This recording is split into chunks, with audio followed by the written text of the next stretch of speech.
Hello and good afternoon, everyone. It's very nice to have you with us this afternoon, and a very warm welcome to UCC and to our Jean Monnet, UCC Jean Monnet lecture series.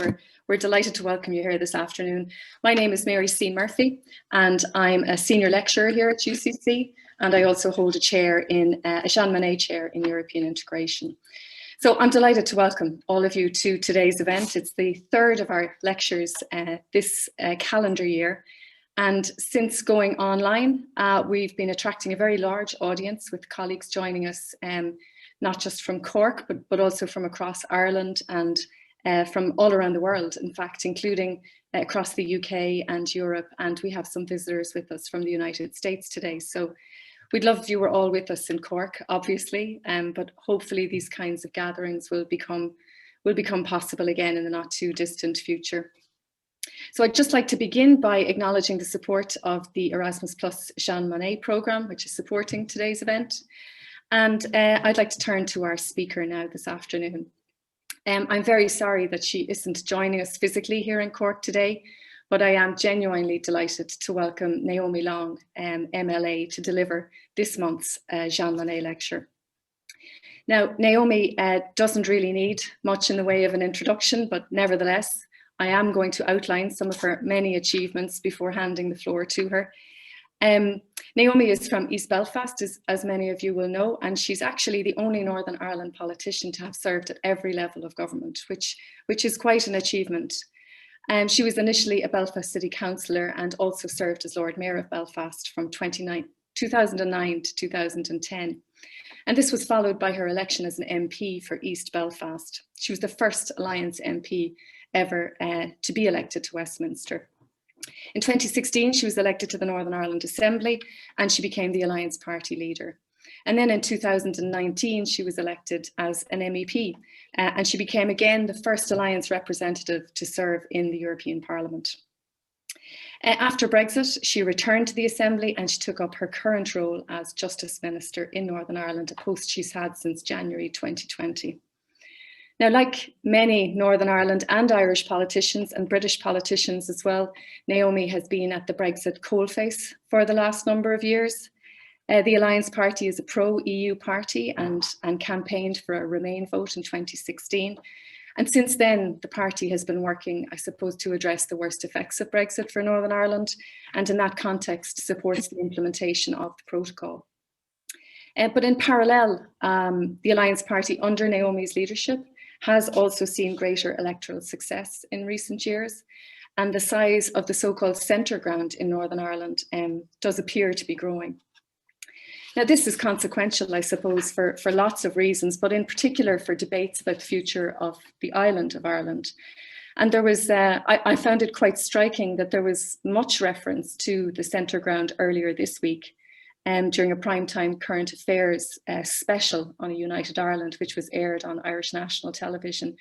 And Naomi was one of a number of contributors to that programme, perhaps even what might in time come to have been classed as a historic coming together of unionists and nationalists and other voices from across the island to discuss what is, I suppose, one of the most challenging, one of the most complex, and certainly one of the most sensitive issues of our time. So I'm sure many of these themes will be touched upon and drawn out further in Naomi's lecture today. There'll also be an opportunity for questions and answers. So we would ask you to use the chat function for questions. Feel free to post your questions there during or after the lecture itself. I would just ask you to note that the lecture is being recorded today and my colleague Jean O'Callaghan is looking after the technical side of things. If you have any problems with the tech side, please do pop a message to Jean using the chat function. It's recommended that you watch today's event using the speaker format, which is the button at the top right-hand corner of your screen. But now that all of the housekeeping is out of the way, I am really delighted to pass the floor to Naomi Long. Well, first of all, thank you very much for the invitation to join you today. I'm very honoured to have been asked to do this and to, I suppose, be invited to give some insight, first of all, into the Alliance Party and our politics, but particularly also our engagement with the EU and the issues around Brexit and indeed the wider impact that that is having on politics across the island and in Northern Ireland in particular. As you've heard, I am leader of the Alliance Party. This year will mark 20 years for my first entered politics in Northern Ireland. So quite a momentous year for me in that respect. I started out as a Belfast City Councillor. I was there for around 10 years. In my final year on the council, I served a term as Lord Mayor, and I had the honour actually of meeting the Lord Mayor of Cork and the Lord Mayor of Dublin at an event, because I think we were three and quite unique positions that were created before partition and had a lot in common. So I enjoyed that very much, and it was a good opportunity, I think, for us to reflect on the history of the island and the shared history that we have together. In terms of my role as an MP, I think I could already see between 2010 and 2015, if you like, the stirrings towards the Brexit referendum. I watched as politics in Parliament became increasingly insular, nativist, and increasingly focused not on having an outward facing Britain and UK, but on having a focus on sovereignty, on differentiation with the EU, and an isolationist approach. And we saw that with the rise of UKIP. We saw that with the change in direction in terms of Conservative policy. At the time when I was there, that was somewhat constrained by the fact that the Conservatives were in a coalition government with the Liberal Democrats. And so we didn't, if you like, see the full throated version of rather nationalistic politics that emerged after that. But we could already see, for example, in Theresa May as Home Secretary, quite an isolationist and insular policies being developed under her watch when it came to things like immigration, asylum, and other key Home Office responsibilities. And I could see the move and the demand towards a referendum being brought forward. And I actually spoke in a debate about a referendum on Europe to say that I didn't think and I wouldn't support a referendum. It was actually one of the issues that was key in the 2015 election across the UK, was whether or not MPs would support an in or out referendum on the EU. And I didn't support that because I genuinely believed that an in or out choice without a properly informed electorate, without the opportunity to know what out would look like, was a false choice that we were giving people, and that the market would be flooded with what I now describe as unicorn Brexits, the kind of Brexits that allow you to be both out and in at the same time, that have no downsides and only upsides.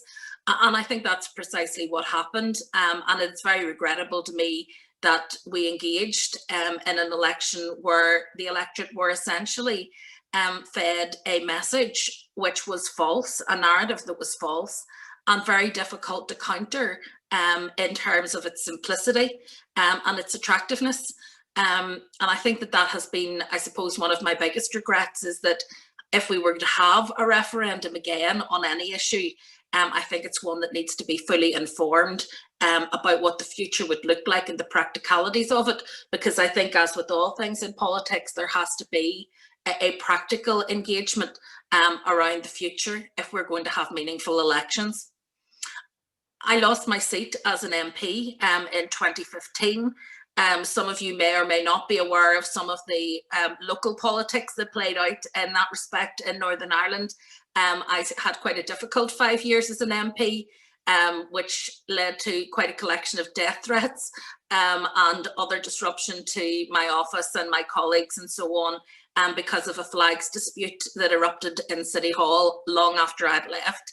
And so in 2016, I returned to the Assembly and was elected to the Assembly as an MLA. However, as you'll be aware, the Assembly then collapsed. There had been huge pressure when the DUP and Sinn Féin went into government alone for the first time. Up until then, the Unionist parties and the Nationalist parties and Alliance had been in government together as a collective. And I think that what we found was that when Unionism in the form of the UUP and nationalism in the form of the SDLP and Alliance opted not to form government with Sinn Féin but to form opposition, the pressure of actually having to work directly together without the centre parties to carry the blame for some of the decisions, I think just proved too much for people to bear. There was a growing sense that the DUP at that time, which had a huge influence over the UK government, was wielding that influence in a way that was detrimental to the wider community, and a sense that the position of others in the executive was not being fully respected. And sadly, the executive collapsed after only 7 or 8 months. And we ended up with a hiatus that lasted for over 3 years. During that hiatus, I was elected as an MEP. It was an historic day for Northern Ireland, in that it was the first time we had a non-aligned MEP. It was the first time we elected 3 women, and contrasted with the first European elections where 3 men were elected. I think it showed a real change in Northern Ireland society that we had 3 women elected to that post. But it was also for Alliance the first opportunity we had to be represented at Europe. And it was an absolutely crucial time, because by then the referendum had taken place. We knew that Brexit was coming, but we had the opportunity to be able to inform better, I think, colleagues in Europe about the realities of what Brexit might mean for the Good Friday Agreement and for our politics locally. And I took up that opportunity, and I continue to be in contact with many of the people that I met during my time in Europe. When I returned to the Assembly, and we managed to restore the Assembly just at the point where I was about to leave my European seat as a result of Brexit, I was then appointed, voted in by the Assembly to be Justice Minister. That was a challenging time, because first of all, we had a new Assembly, which had been reconstituted after a period of quite considerable political disagreement and discord. We were also facing the challenge of Brexit, which is not a subject around which the parties are united. And on top of that, only weeks into our new mandate, we found ourselves facing the additional challenge of COVID. So it would be fair to say that it has been a challenging and often quite frustrating first year in office. With respect to the Alliance position on the European Union, we have always been an unapologetically European party. We believe that the EU was good for Northern Ireland, that it was vital for peace, for prosperity, and for open borders. It was, for us, a hugely important part of us being able to deal with our own issues within Northern Ireland and throughout these islands, as the emphasis on borders became less and less significant, and the emphasis on cooperation and on collaboration, and indeed on our interdependence became more and more significant. And so in the context of a disputed territory, the EU actually held out the hope for us of finding a solution with which everyone in Northern Ireland could be comfortable, because instead of emphasising borders and differences, it allowed us to bridge those divides and actually make a valuable contribution, I believe, both north-south and east-west. I think the EU is the greatest example yet of economic integration in world history. It embedded partnership and cooperation for a whole range of economic, social and environmental issues, addressing global challenges such as climate change and migration, where I don't believe that the nation state acting alone can really have the same impact. And many of the challenges that we face today are those international challenges, those challenges that do not represent or do not respect borders in many ways, as COVID has been a global challenge. And so it's important that we are able to play our role and we are able to have an impact in that context. But it is incredibly challenging, I think, for nation states to stand alone and try to have that kind of impact, or to really influence how global markets will work and how we will frame those particularly challenging issues. More than that, though, it helped sustain peace in Europe. And I think Europe as a peace project is often overlooked. It was an opportunity post the Second World War to build back a different kind of relationship within the European Union, one based on rights and respect, one based on cooperation and collaboration and interdependence. And for me, it was hugely successful in that, and that we have not seen within the borders of the European Union the kind of wars that beset the European continent for many, many generations beforehand. But more than that, it has been an influencer of those countries on the fringes of the European Union, those accession states, those people who aspire to be part of the European Union, in that it has helped to shape their priorities, their values, and their vision for the future around that more peaceful way forward. And I think that it has been a huge centre of stability in terms of global politics, as well as the impact that it has obviously had on socioeconomic issues. That benefited Northern Ireland very specifically. North-South relations, for example, benefited hugely from the wider European framework of integration and cooperation. Because obviously with the UK and Ireland both in the European Union, there was an expectation and indeed a pressure for them to resolve their differences over Northern Ireland.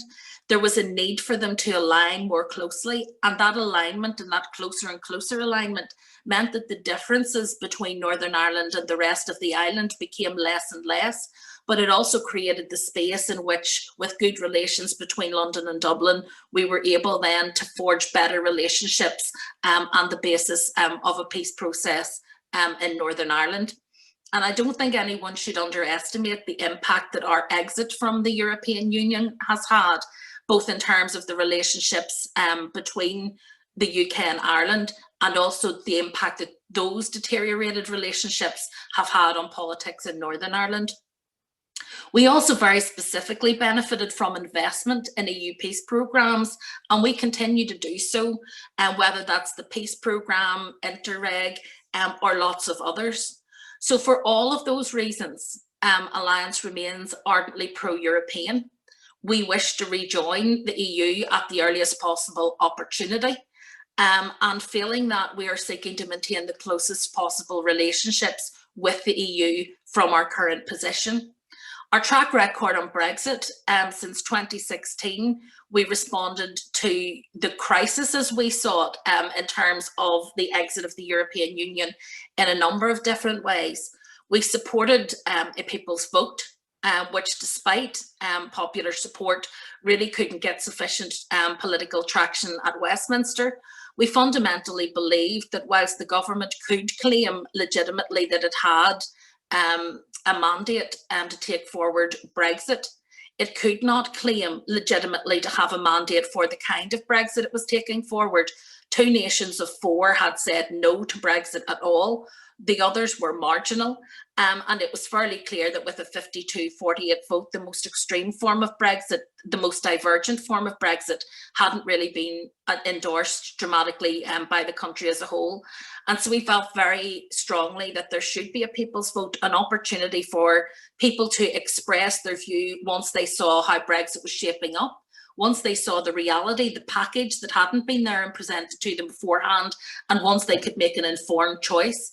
And so we were very much supportive of that. However, for I think quite obvious reasons, people decided that that wasn't the route to go down. We also pushed for a soft Brexit as it became known via continued membership of the customs union and the single market, both for Northern Ireland, but also for the UK as a whole, because we believed that it was possible to restore some of the sovereignty that people were concerned about without losing out on all of the benefits that we have from being part of the wider European market. But politically, the UK government wouldn't accept that. We then considered special arrangements for Northern Ireland and published our own proposals, Bridges Not Borders, which envisaged Northern Ireland staying in the single market in its entirety and also in the customs union. We were actually the only party that made a detailed proposal for what we saw as not the best, but the least worst way forward for Northern Ireland. Unionist parties, and particularly the DUP, turned down all of those moderate options to manage Brexit and pursued a very hard Brexit without thinking through, I believe, the full consequences. And whilst actually arguing against the longer transition period that we give businesses longer to prepare, that I believe would be a consequence and very necessary in the context of a harder Brexit. By way of example, the backstop, which was proposed by Theresa May, was imperfect in that it covered only goods. But we realised that for us, it was the only insurance policy we were being offered at that point in time, and we reluctantly embraced it as a base on which to build. However, the DUP ruled that out completely. And at the time, because they had the balance of power in Westminster, were able to control what the government would decide for the whole of the UK. We ended up instead with the protocol, which actually poses even more challenges than the backstop. And now unionists have also rejected the protocol, but it's too late because their influence in Westminster has expired.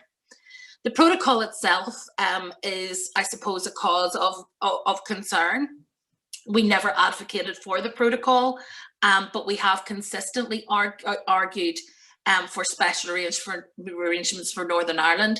And I think I've illustrated how the political decisions made by the UK government, often at the demand of the DUP, have resulted in better solutions being ruled out and more problematic options being offered. Because for us, the worst possible scenario is a no-deal Brexit. It seems bizarre that sitting here over a year after Brexit has happened and 3 months after the negotiations concluded in December, that we could still face a period of no-deal Brexit as a result of the UK government's behaviour around some of these issues, and the fact that the European Parliament has not yet actually approved the deal. And so there are still challenges in that regard, which I will come to later. The protocol, therefore, for us is an inevitable consequence of Brexit rather than a desirable artefact on its own. And so the particular choices that were made and the other options that were ruled out, the consequential needs to address Northern Ireland's very specific circumstances and to protect the Good Friday Agreement led to the protocol. Unionists will frame the protocol as the problem. I very much see the protocol as a symptom of the problem, which is Brexit. Default on the protocol, of course, then risks the return of a land border on the island of Ireland and undermining of the Good Friday Agreement. We have always been clear that any additional borders in these islands would cause contention, particularly given the sensitivity of borders and boundaries in Northern Ireland, and given the sensitivity of constitutional issues in Northern Ireland. Any boundaries, whether they be in the Irish Sea or whether they be on the land border, would be contentious to some part of the community and would be contested. However, the difficulty, of course, is that with Brexit, additional borders were an inevitability. And so the question really became, where would the practicalities of those borders be met? And I think it was fairly obvious that a few sea crossings and air connections were a lot easier to police from a border perspective than 280 odd crossings that we have between north and south at a very permeable land border. Once the UK had decided it would leave the customs union and single market, some type of interface between those economic zones was inevitable. And as I say, it was simply easier to manage in the Irish Sea, where there are fewer overall movements. We have 7 air and sea crossings across the Irish Sea and 280 odd crossings on the land border. So there were clearly practical and pragmatic decisions that needed to be made. We haven't dismissed, however, that border checks and interfaces cause friction in communities and bring a degree of political tension in terms of national identity and constitutional issues. Brexit forces a very black and white binary set of choices on Northern Ireland society, and Northern Ireland society functions best when we have shades of grey, because that can accommodate a wide spectrum of views. As I said previously, we didn't champion the protocol, but we do take our legal obligations in regard to the protocol very seriously. Despite other parties seeking to make the protocol and elevate it to a constitutional issue, we are very clear it is not the case. You cannot argue legitimately that a UK-wide vote could secure Brexit without Northern Ireland consenting to that, but at the same time make the argument coherently that Northern Ireland would have to consent to the protocol as a separate issue, one of the consequences of Brexit. Either Northern Ireland's lack of consent for Brexit should have ended the conversation, or we have to be willing to accept that the protocol is part of that Brexit process. I don't think that that has fully registered with everyone who is making the case that this undermines the Good Friday Agreement. I would argue the Good Friday Agreement was undermined by Brexit itself and not merely by the protocol. Northern Ireland has also always done some things differently. That is the point of devolution. Unionist parties in particular claim to champion devolution and have been quite content with the border in the Irish Sea when it comes to issues such as LGBTQ rights, women's healthcare, and yet they seem to see east-west checks on goods as a major constitutional and fundamentally undermining issue when it comes to Northern Ireland's status within the UK, and I don't share that logic. There are real challenges, I believe, around the scale and scope of the checks that are required, but it's a very different argument, and actually isn't the argument articulated by unionist parties. They very much want to see the protocol scrapped, and they have no replacement for it, which is to me impractical and unworkable. From our perspective, we are looking at the realpolitik of where we are now, our obligations under international law. And so what we want to see is the protocol adapted and changed through the correct mechanisms. So we have called for full and rigorous implementation of the protocol, but critically, alongside any flexibilities, derogations and mitigations we can achieve through the structures provided for, including the Joint Committee and the Specialised Committee for the protocol. I believe that we can only make progress on this through the UK and the EU working together. And so I think that that is hugely important, that we continue to do that through the right processes. Instead, at the moment, we have unionist parties seeking to undermine the protocol at every turn and calling for it to be scrapped. They are not engaging with the very specific and real challenges that the protocol poses, nor are they actively seeking solutions to those. The only solution they have is to scrap the protocol entirely, and that is a negotiated aspect of an international agreement, which they never at any time sought to constructively influence. That isn't politically or legally responsible, and it also fails to take account of the needs of businesses and citizens here in Northern Ireland who want their political leaders to work together and to find solutions. We have constantly attempted to do that, exploring issues around the grace periods and adjustment periods for some of the new measures, advocating, for example, a 12-month derogation around medicines and supply, the removal of exit declarations on goods leaving Northern Ireland for GB, and most recently suggesting a UK-EU veterinary agreement, which would be of huge benefit in terms of reducing the number of SPS checks that are required in Northern Ireland. In contrast with that, the scrap the protocol kind of movement is trying to ramp up tensions around the protocol, which I believe are more designed to serve political agendas. I don't think it's particularly strategic. I think ramping up those tensions and advocating for what would essentially be chaos without the protocol is not only damaging to business, but it is damaging to Northern Ireland's stability to the extent that the constitutional question could in fact become more acute. To be clear, there has been a shift in Northern Ireland politics as a result of Brexit.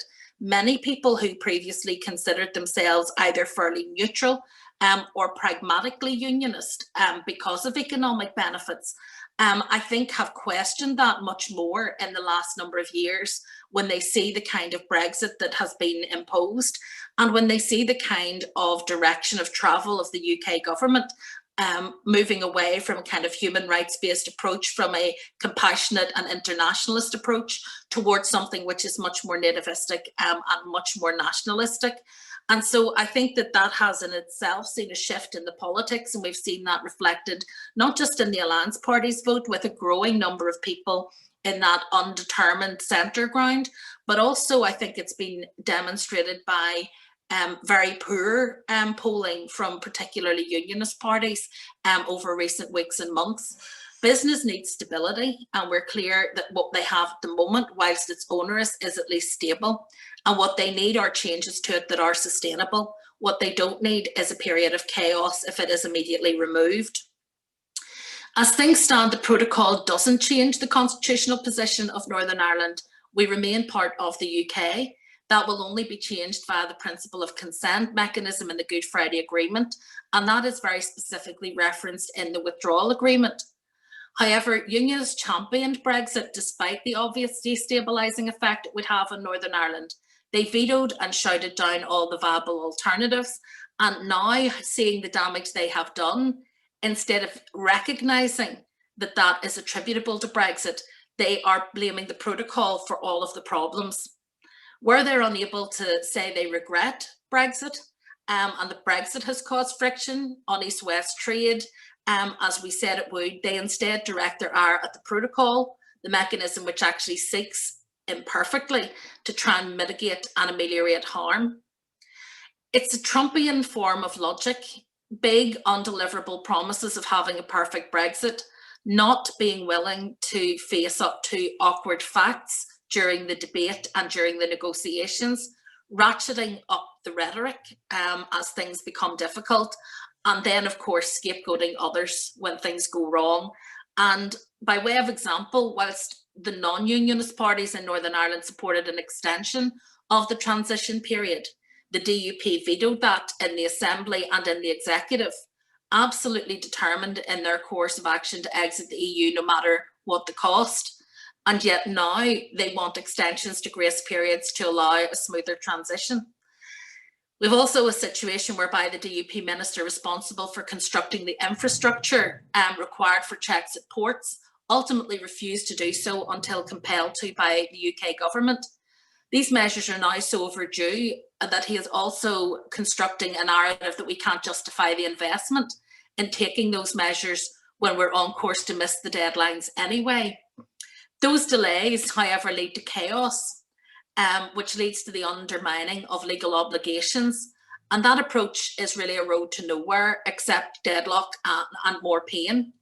I think it's important now that the DUP engage with the reasons why the protocol exists and then work with the rest of us to try to maximise the derogations and the flexibilities that we can exist. If people do want to get rid of the protocol and if they're serious about that, then they need to come up with a genuine and workable alternative. These are no longer abstract concepts. These are realities for businesses and for people in terms of how they live their lives and how they do business. And the truth is, there isn't a better answer because all of the better answers were dismissed by those who now don't accept the protocol. In terms of the UK government's role in all of this, of course, lured upon the local dysfunctional politics in Northern Ireland, the UK's approach to the protocol implementation poses its own very real challenges. The UK government has really struggled to reconcile the requirements of Northern Ireland and the protocol and its view and desire for a very hard Brexit. It even flirted with breaking international law via the Internal Market Bill in a very specific and limited way, which as Justice Minister, I did stress that breaking the law in a specific and limited way is no defence in court, and it's certainly no defence for me in the court of public opinion when it comes to government. There is an obligation on people, I think, to uphold the law and to do what is right. Recent statements have rolled back slightly, instead stressing commitment to the implementation of the protocol. But verbal comments from ministers about all options being available or saying that the Assembly can simply vote against the protocol in 2024 create an ongoing sense of uncertainty for business and for the community in Northern Ireland. Unilateral extension of grace periods and other interventions provided short-term relief but brought longer-term problems. And as a result of the unilateral actions which the UK has taken, there are now infraction proceedings against the UK by the European Union. And as I say, the protocol hasn't actually been ratified in the European Parliament. That should be of concern to us all. And I think that we have squandered a huge amount of goodwill in the European Union in behaving as we have. And the UK government behaving as it has at a time when they were discussing things like longer grace periods and derogations, which actually the EU were willing to consider and were it was unlikely we're going to refuse, instead of waiting for due process by going ahead unilaterally, and by doing so, frankly, without even the courtesy of telling our partners in negotiations that that was the intent, I think has squandered goodwill in the longer term. We successfully argued for the introduction of grace periods in December, and we want to see those current adjustment periods extended and used to achieve sustainable long-term solutions and mitigations in relation to the operation of the protocol. For Alliance, the priority is the conclusion of a bespoke UK and EU veterinary agreement. The legal basis under which the withdrawal agreement for such unilateral steps is at best unclear, but almost certainly illegal, and we're concerned that one set of unilateral moves may then invite other such steps. Furthermore, businesses operating in relation to Northern Ireland need stability and legal certainty. We don't need a reputation as a region where the rule of law does not apply.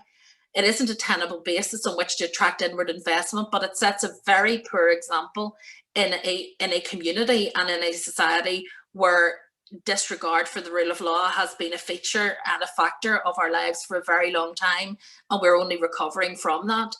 Whilst the EU indicated grace periods were going to be extended, I think that there was a massive mistake in terms of how the UK then went ahead to implement that. And it does suggest to me a narrative around deflection and distraction in order to try to set up a narrative of a war of attrition with the EU, blaming them for the consequences of Brexit so that they can still be held accountable for the problems that the UK will undoubtedly face as a result of Brexit if it doesn't go well. I think when you look at the trade figures for the UK, even just in this first quarter over the last year, I mean, it has not been a pretty picture. And I think that people need to recognise very much that Brexit is likely to have significant consequences in terms of the UK. But this is not a government that is particularly interested in stepping up and taking responsibility for its actions. We obviously will continue to advocate for as close a relationship with the EU as possible. And what we want to do is continue to try to build better relationships back between the Irish government and the UK government, because it's hugely important for us from a stability point of view in Northern Ireland that we're able to do that. Our immediate priority is to ease the pressures around the protocol implementation. And as Justice Minister, I suppose it would be remiss of me not to mention some of those EU exit related issues that I'm dealing with on a daily basis in the department. I've always sought to engage proactively and positively with the Home Office during negotiations to ensure that the issues and concerns relating to Northern Ireland were highlighted. The result of this engagement is, I think, a slightly better outcome for justice and security than we had initially expected. Most of the key justice measures, which have been replicated within the TCA, allow continued operation with the EU, and most importantly, on a cross-border basis on the island of Ireland. It includes the continued sharing of fast-track information, criminal records, biometric data on DNA and fingerprints, transfer of passenger name records for intra-EU flights, continued participation in Europol and Eurojust, and fast-track extradition, all of which are hugely welcome. However, we will be without access to the Schengen Information System, which is the real-time alert system for missing and wanted persons. So the hope is that that gap will be able to be addressed by bilateral agreements between the UK and member states. And we are, of course, seeking to influence the plans of the government to ensure that our interests are recognised, and importantly, that an agreement with Ireland is prioritised. It is worth stating that although we talk of a slightly better outcome than expected and of remaining gaps being filled in the future, none of this is ideal in a justice context. There was no need to change the EU framework we had, and we're all seeking now just to prevent the shortfalls rather than improve and build on what was there. These are very complex and difficult issues, and they didn't need to be tampered with in the first place. So we've expended a lot of governmental time and energy to get as close as possible to what we originally had, which to me just demonstrates the futility of Brexit. But it's more than that. It has caused a huge rift in our politics and society, not just in Northern Ireland, but across the UK. It has reinvigorated Scottish nationalism in terms of seeking another vote on independence. It has reinvigorated Welsh nationalism, which was all but absent since the 1980s, and yet has seen a resurgence in recent years. It has created, I think, a more toxic environment more generally across the UK, but particularly in Northern Ireland, it has seen a resurgence in terms of community tension and division, which we were hoping we would see diminished. It has created a sense of instability around what is a very fragile executive. And we have seen in recent weeks that it has also now escalated to the point where loyalist paramilitaries, who had only months ago been talking about wanting to be deprescribed and to make a transition away from violence, are now threatening to send parcel bombs and letter bombs across the border to the government in Dublin. And I think that just shows how quickly situations can deteriorate and tensions can escalate in Northern Ireland. Our future, I believe, in these islands will forever be inextricably linked together. I believe that is true too of our future in this continent of Europe. For me, the ambition is to make that future as peaceful, as stable and as prosperous as is possible. I believe the way to do that is to acknowledge that interdependence and to work together collaboratively on those issues to diminish the impact of borders and to focus on how we can bridge our differences and work together in order to deliver better for all of our people. I still believe fundamentally that the EU is the right vehicle in which to do that. And it will be forever a disappointment to me that the UK has made the decision it had.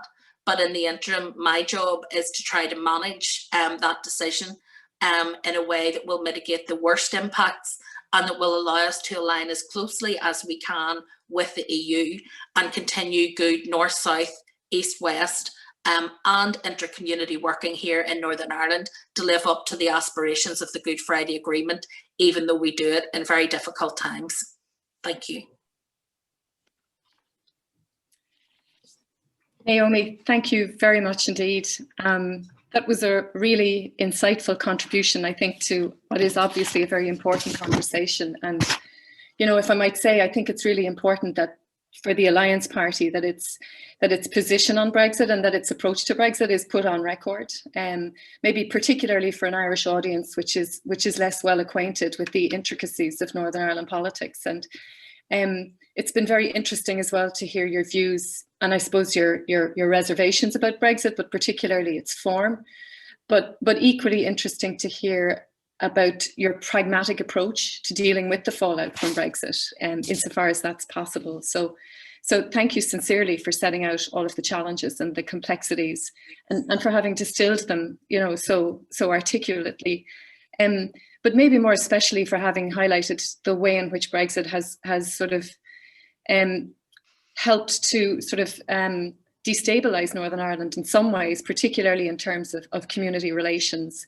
And, you know, some of the language you used, like a toxic environment and a rift, they're strong words. And it's important, I suppose, that we appreciate that those kinds of tensions have been unleashed.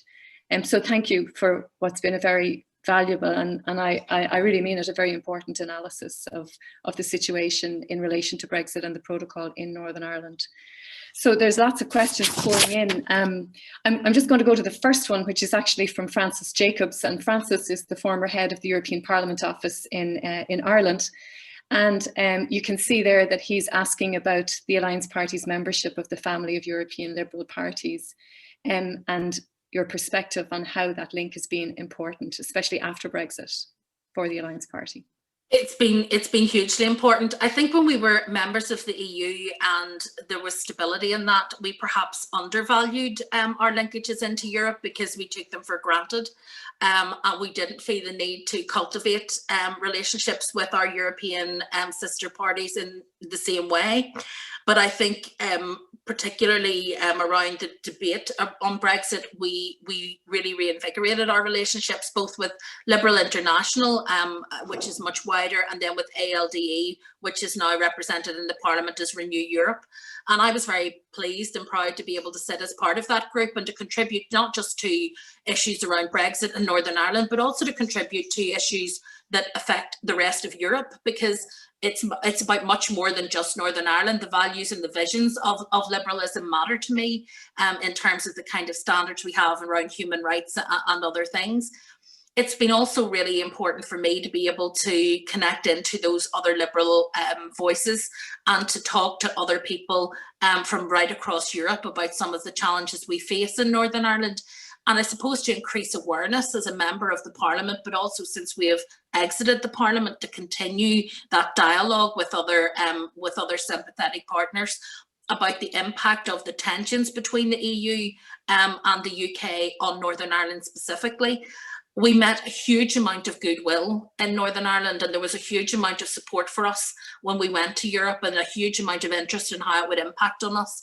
And so from that perspective, I think it's important that we do continue to work hard to build those relationships. And I know my Deputy Leader, Stephen Farry, as a Member of Parliament, has been doing that as well, in terms of meeting with MEPs and talking with the Commission, because it's really important that we keep the Northern Ireland situation at the front of people's minds. I've likened it to a separating couple and we're the child.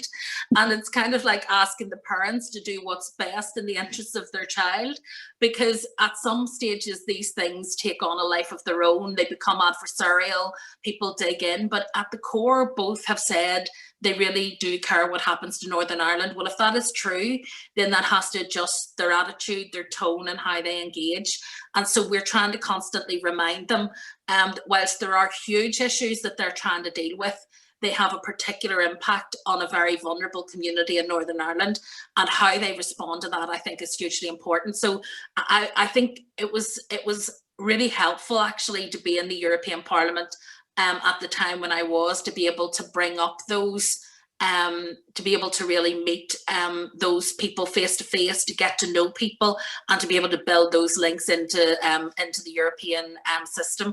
And those are links that I really want to continue, and not just within ALDE, but actually beyond that, in terms of reaching into all of the other groups as well.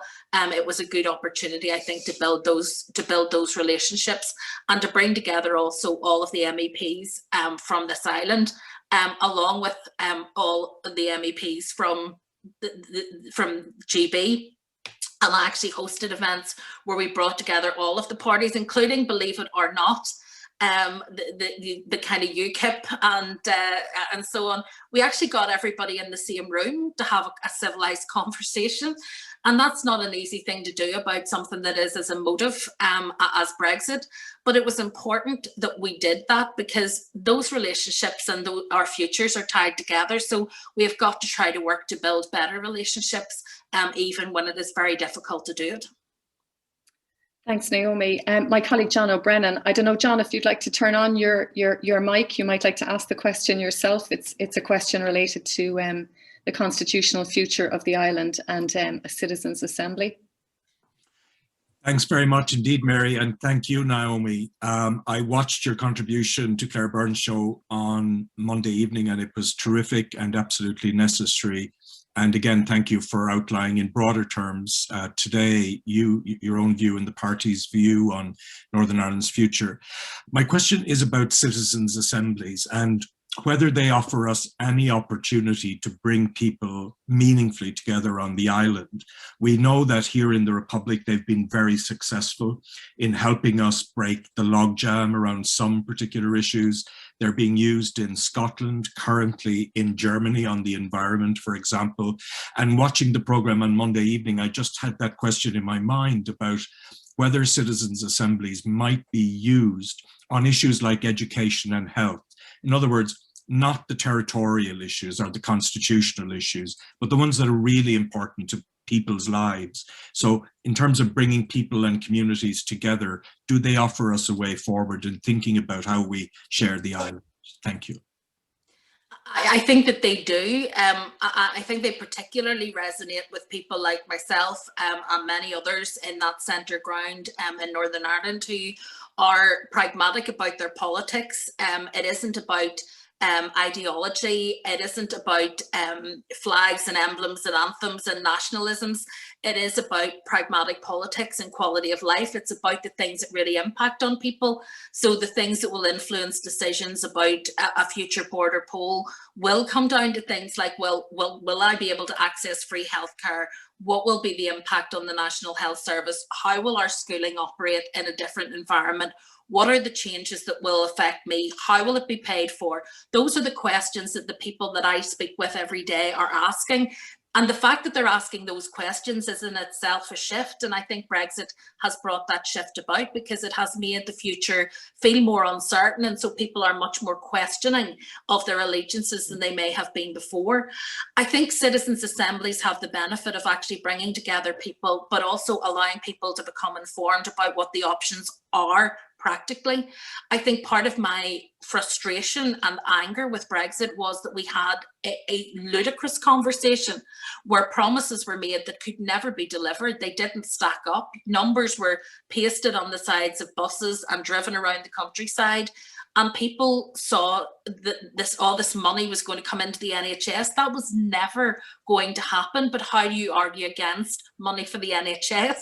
So we had this really falsely constructed argument and debate. The EU, the myths of the EU, the bendy bananas nonsense that Boris Johnson had made up in his time in the Telegraph and so on many years ago, continued to haunt the debate in real terms, and we had nonsense arguments about those issues. It became hugely frustrating in that context. What citizens' assemblies, I think, do, and I have to say I'm a big admirer of how they've worked, is that they ground the discussion in facts. They ground the discussion in how policy works and in real terms. And they force the public to confront the same decisions that politicians have to confront every day. But unlike politicians, they're not doing it with one eye to the next election. They're doing it purely to say what would be best for me and for my community. And so I think that there's a huge power in that, because what you actually then tend to get are evidence-based decisions, and you tend to get more informed and thoughtful choices. And I think that that's the power of a citizens' assembly. I think you're right.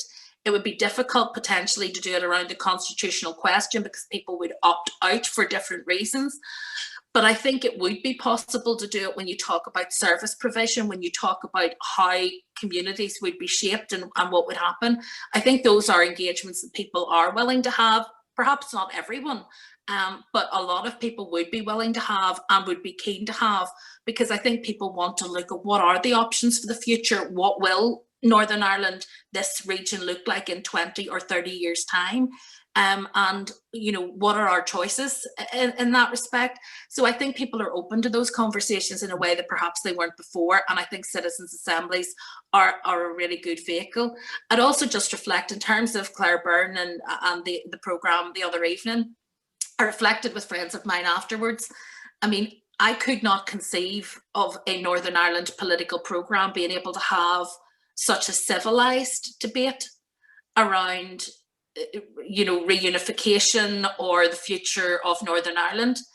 And I think that that is reflective of the very visceral nature of the question in Northern Ireland, the very emotive nature of the question, and the fragility of the relationships in our society. I think it's a sign of maturity that that conversation was able to take place on Monday evening.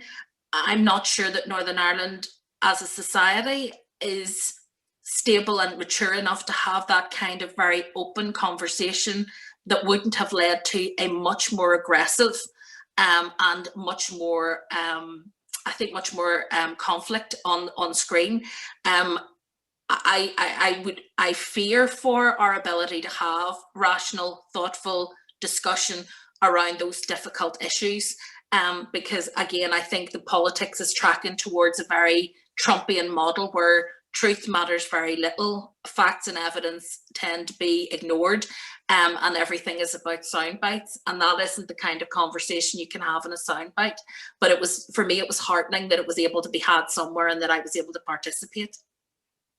Thanks very much, Naomi. That's really interesting to hear your perspective on the programme.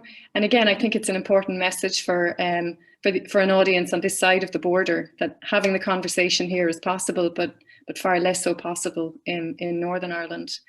We have a related question about the timing of a possible referendum on Irish unity. I'm not sure if you have any perspective on that question. Well, I mean, the Good Friday Agreement was fairly clear that there would be a referendum held at the point where there was an expectation, the Secretary of State would make a judgment that there was an expectation of change. That's the first thing. All the legislation requires is 50 plus 1%. So we know that that's the threshold. And I don't think anyone is arguing for anything else. I think sometimes it's being construed that people are saying, well, we'll move the goalposts now and we're asking for more. I think there is a valid conversation about it would be a valid election at 50 plus 1%. It would be a valid choice, but would it be a successful transition? So that's the question. I don't think Brexit has been successful. I think it has divided the country very bitterly. I think that within the UK, it has opened up huge schisms and divides. It has divided families in a way that had previously not taken place. And it was such a marginal decision that there was always the feeling in those who lost that on a different day with a different wind, it would have been a different result. And so it didn't feel like a settled decision. So I think from the perspective of what are the requirements, what needs to happen, I think a few things. I can't give a date for when it should happen, but I think we need to know what is the prospect, what is the proposition? What are we talking about when we talk about a united Ireland? Are we talking about something federal? Are we talking about the Assembly still existing? Are we talking, how are we going to form our health services? How would that look?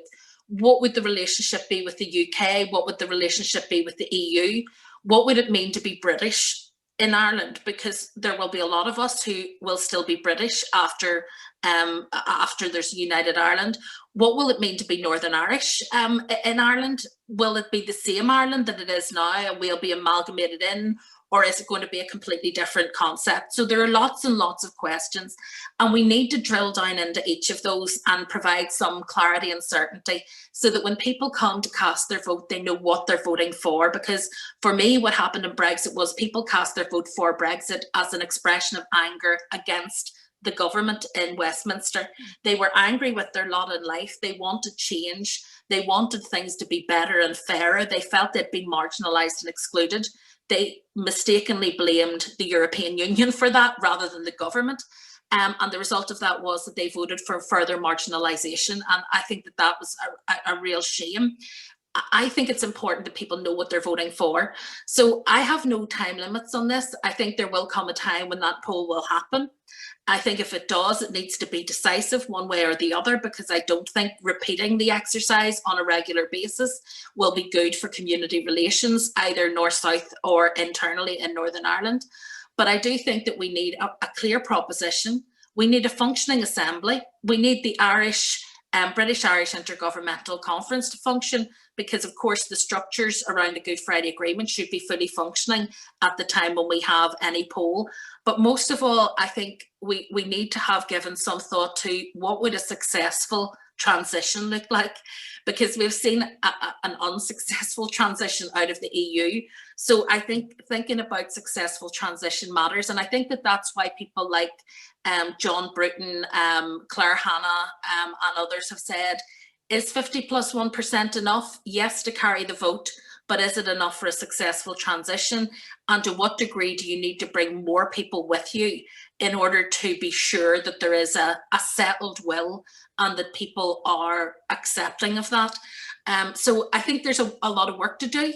But as I say, it won't be a matter for me to decide when it happens, but I certainly want to participate in the conversations, because as I said, I mean, this is my island too. This is where I live. I'm both British, Irish, Northern Irish, European. Those are all parts of my identity, and this will continue to be my home. So I want to shape any conversations that are happening about it and that influence it.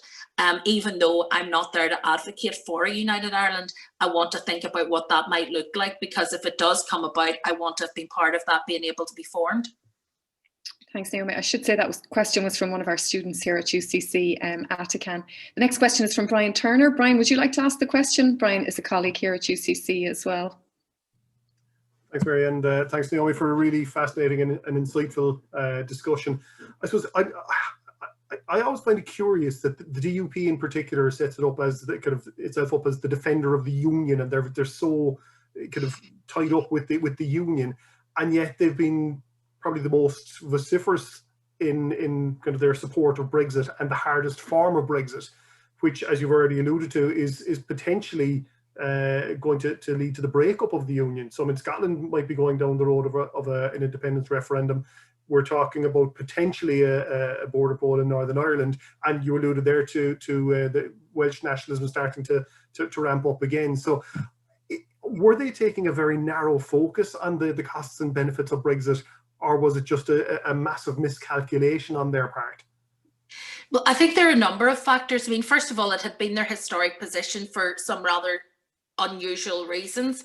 There is a theology of European, anti-European sentiment that plays into all of this. And as you know, their previous leader, Reverend Ian Paisley, was also a minister. And there is a kind of a marginal theology around some of this, where people believe that this is some form of Rome rule and all sorts of other revelations-based kind of theories. And so there was originally a sort of a theological element almost to their opposition to the notion of Europeans coming together and forming this new kind of federal Europe. So there was partly that, which kind of was the seed of the idea. But I think it became part of, if you like, their political differentiation in Northern Ireland to be different, to be apart, and not to be like everyone else. So they were it was part of their USP that they were anti-European. They also, I think, in Westminster in particular in recent years, they found some political comfort around some of the more extreme right-wing kind of politicians and that kind of right-wing element of the Conservative Party. I think they saw in them a reflection of themselves. They were ardently nationalistic, very patriotic, always flag waving, always rule Britannia and all of that kind of stuff. And I think unionism found that attractive and saw themselves in that mold, and so became, if you like, part of that kind of ERG dynamic within Parliament. And I think it gave them a false sense of reassurance that those people could then be relied on to defend them in any future negotiations around Brexit and other things. I think what they failed to recognise is that whilst the ERG, they saw themselves reflected in the ERG and their membership, the ERG don't see themselves reflected in the DUP. They still see the DUP very much as Irish people and different to them and separate from them. So whilst they're willing to use their votes and their influence, they weren't particularly interested in, if you like, in paying any price in order to keep the DUP contented and happy in any negotiations. And that became very clear, I think, very quickly once the DUP lost its influence in terms of numbers. I think there was also just a complete denial of reality. I mean, I raised this issue and said that I felt that Brexit was one of the most egregious acts of self-harm a nation had ever committed on itself, and that unionism had ever committed on the union, because I could not understand for the life of me how those who were ardently pro-union could not see the risk of additional boundaries and borders, given all the things I set out in terms of the pragmatic and practical implications, that it was going to fall somewhere in the Irish Sea and not on the land border. Others will say that the DUP hankered after a harder land border, that they actually wanted that. I'm not so sure that's true, but I do think that they welcomed or liked the idea of differentiation north-south being slightly greater than it has been in recent years. And I think that that is a marginal driver in terms of how they approached Brexit, in that the idea of a border on the island of Ireland didn't necessarily wasn't a driver for their desire, but wasn't as unappealing as it might have been to other people. And so I think that they didn't see the risk of what they were doing in terms of the kind of internal tensions that it would create. I also think they made the fundamental flaw of believing anything that Boris Johnson says. And I think that the risk, of course, of that is that you end up let down. And that is exactly what has happened. I don't think that the Prime Minister, he speaks in broad brush terms. He makes promises that he can't keep. And he does it in a way that you imagine he almost assumes you know that when he says it, because he takes no responsibility for the promises he makes after he's made them. So I think the fact that they took him at his word was fundamentally flawed, and they didn't expect to be cut adrift when the rest of us could see that coming. I don't know what that says about the mindset within unionism and their willingness to continue to trust those who don't come through for them in the end. But it is, to me, concerning, because it has led to a situation where, having promised people things like unfettered access, which was never achievable, people now feel very let down and very angry. And that anger is never going to be turned on the UK government, but it is turned on other people in our community. And that's, I suppose, where my concerns around all of this lie. Thanks very much, Naomi. I'm conscious we've gone over time. Can you take one or two more questions? Or and yes, thank are you. you happy to? Great. There's sort of two questions together, maybe from Attain Tanham and John Webster from the Scottish office here in Dublin. John, I'm not sure if you'd like to unmute yourself and ask those questions, which relate to devolution. Thanks, Mary. Hi, Naomi. Absolutely fascinating lecture, and the discussion equally so. It's been a pleasure to listen to. Listen, two questions. Just your sense of how the UK government's approach to an implementation of the UK Internal Market Bill and the way that's kind of blurred lines around devolution, how that's playing out in Northern Ireland. And second question, any thoughts that you have on the respective constitutional debates in Scotland and on Irish unity, how they intersect with and influence each other, and where the risks in those intersections might be? Yeah, I'll start with the second one first. I mean, I think that Northern Ireland's, if you like, soulmates in the Union are much more likely to be Scottish than English or Welsh. I think it's just a factor of our history. And I mean, I was a Johnston before I was married, so you know, my roots are in Scotland, and I think that from that perspective there is a genuine kinship there. I think that things like language and lived experience tend to be much more shared, and there's a much more sense of family, I think, between Scotland and Northern Ireland than perhaps with the rest of the UK. And I think the departure of Scotland from the UK would, I think, very much undermine that sense of belonging for a lot of people in Northern Ireland in terms of the UK more widely, just because of the strength of connection that we have with Scotland. I also think there are major questions, again, I think, about how much Northern Ireland is valued as a member of the UK, as part of the UK by England in comparison to Scotland. Scotland is fundamental to the maintenance of the UK. Northern Ireland is very much seen as peripheral, despite what governments claim. And I think that there is a different approach in terms, I think England would be genuinely concerned were Scotland to exit the UK. I'm not so sure that there would be a lot of lost sleep about Northern Ireland one way or the other. We're a slightly abandoned or orphaned child. I don't think anyone particularly wants us, but somebody knows they're going to be lumbered with us, and it's more of a pragmatic kind of acceptance of that.